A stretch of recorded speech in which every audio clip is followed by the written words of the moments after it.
The Oval Mop are a very soft bristled brush. They've got a rounded tip and a flat side.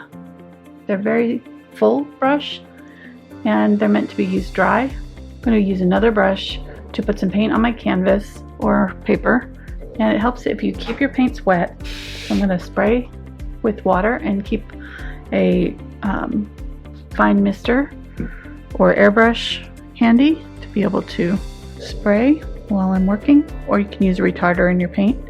So I'm going to lay down my paint really quickly, and you can work in small sections if you need to.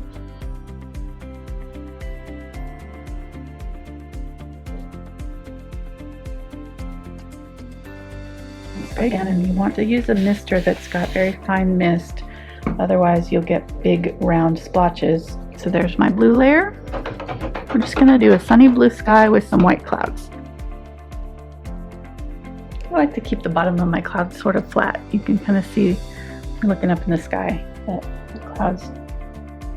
So you want to hold your brush well back on the edge and barely touch the tip on your wet paint. If you tap it, you can lift off some paint. Use a paper towel to wipe your brush. You can have a little bit of a damp spot on your towel, just as long as you're keeping your brush dry as it works. And you want to keep those paints wet too, so you might want to just do like one area of clouds. Yeah.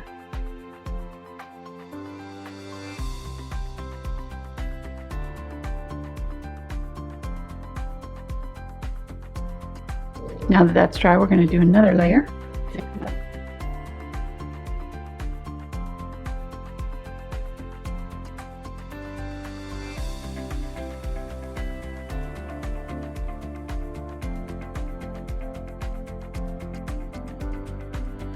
Barely touching here. Okay, let's just leave it at that. I like that. Got a little bit of extra color in here with the phthalo blue too. It's nice.